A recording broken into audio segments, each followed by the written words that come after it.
Isang mundo kung saan ang hustisya ay may presyo, kung saan ang kapangyarihan ay kayang bilhin, at kung saan ang katotohanan ay kayang baluktutin. Sa bawat balita na naririnig natin, mga nawawalang pondo, mga proyektong hindi natatapos, at mga leader na yumayaman habang ang bayan ay naghihirap. Isa lang ang tanong na bumabalik. Saan nga ba nagsimula ang korupsyon? Ito ba ay sakit ng modernong lipunan? O isang kasalanang isinilang, kasabay ng mismong sibilisasyon? At ngayon, babalikan natin ang libu-libong taon ng kasaysayan upang tuklasin ang pinagmula ng isa sa pinakamadilim na bahagi ng pagiging tao. Sa bawat kwento, may saysay. Mula sa mga aral ng nakaraan, sa mga kaganapan ng kasalukuyan, hanggang sa mga pangarap para sa hinaharap, lahat ng ito ay may kahulugan. Sama-sama nating tuklasin ang mga lihim ng kasaysayan, unawain ang mundo ngayon, at silipin ang hinaharap na maaaring magbago sa ating buhay. Halina't sumama sa isang paglalakbay ng pagkatuto at pagtuklas dito sa Saysay.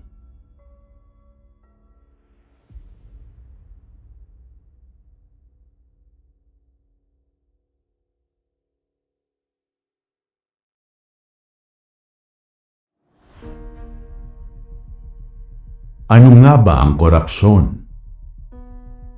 Sa pinakasimpleng paliwanag, ito ay ang paggamit ng kapangyarihan para sa pansariling interes.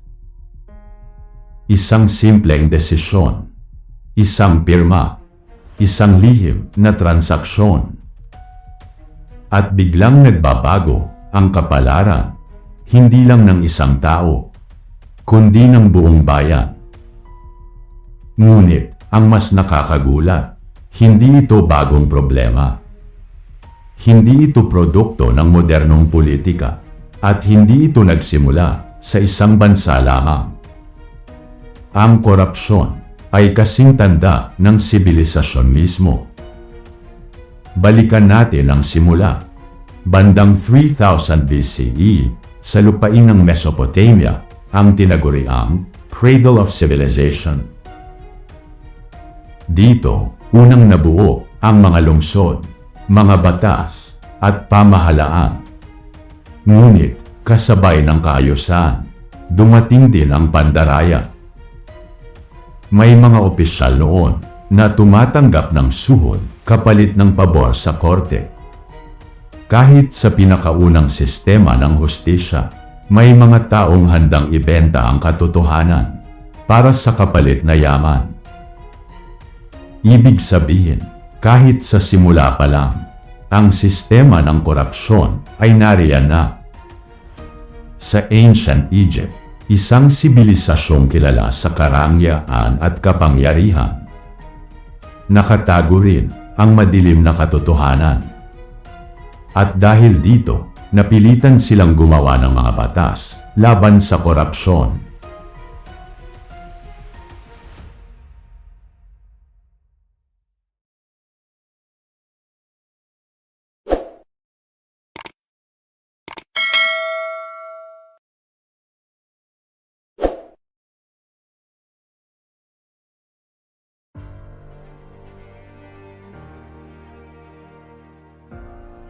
Sa pagitan ng 2600 hanggang 1100 BCE, may mga opisyal na nagtatago ng buwis. May mga pari na ginagamit ang relihiyon para sa sariling yaman. May mga dokumento pa na natagpuan na naglalaman ng reklamo ng ordinaryong mamamayan.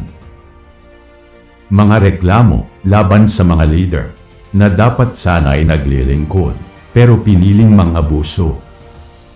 Sa likod ng mga piramid, may mga lihim na hindi isinulat sa kasaysayan. Sa Ancient Greece, kung saan isinilang ang demokrasya. Inaakala nating malinis ang sistema. Ngunit hindi. Sa pagitan ng 500 hanggang 300 BCE, ang politika ay parang naging negosyo. Ang boto, binibili, ang impluwensya, inaalok, at ang hustisya, minsan, inuupahan. May mga hukom na tumatanggap ng bayan kapalit ng desisyon.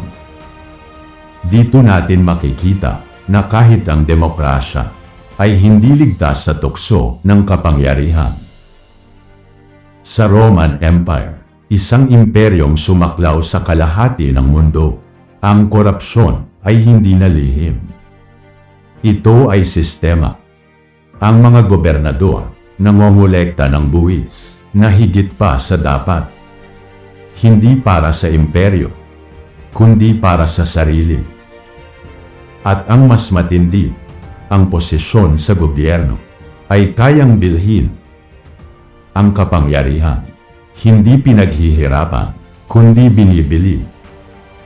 At sa paglipas ng panahon, unti-unting humina ang imperyo. Hindi dahil sa kaaway, kundi dahil sa loob at sa sistema mismo nito. Sa Middle Age, ang simbahan at gobyerno ang may hawak ng kapangyarihan. Ngunit pati ang pananampalataya ay naging negosyo. May tinatawag na indulgences, kapatawaran sa kasalanan, kapalit ng pera. Na kahit gaano kalaki ang kasalanan mo, kayang burahin kung may pambayad ka. At sa politika, ang kapangyarihan ay ginagamit hindi para maglingkod, kundi para maghari. Dumating ang panahon ng kolonyalismo at dito, mas lalo pang lumala ang korupsyon. Sa mga kolonya tulad ng Pilipinas, may mga opisyal na nang-aabuso sa buwis. Ang tinatawag na padrino system naging susi sa kapangyarihan. Hindi talento, hindi kakayahan, kundi koneksyon. At dito nabuo ang isang sistema na hanggang ngayon ay hindi pa rin tuluyang nawawala. Sa modernong mundo, akala natin mas maayos na ang sistema.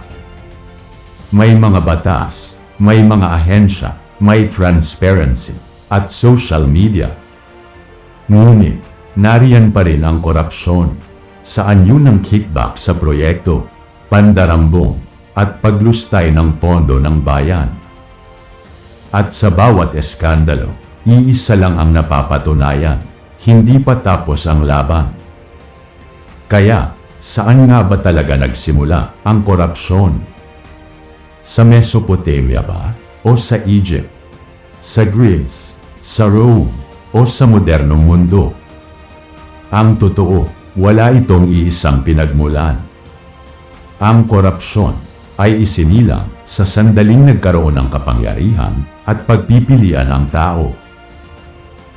Dahil habang may kapangyarihan, may tukso. At habang may tukso, may posibilidad ng korupsyon.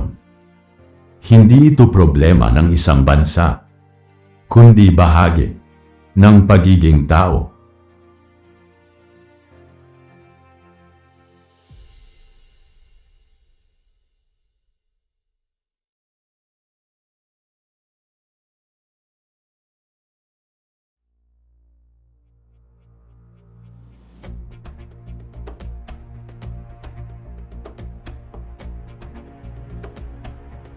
Nagustuhan niyo ba ang kwento natin ngayon? Maaring pindutin ang subscribe button sa ilalim. Please also like, share at pindutin ang bell icon para sa susunod na kwento natin.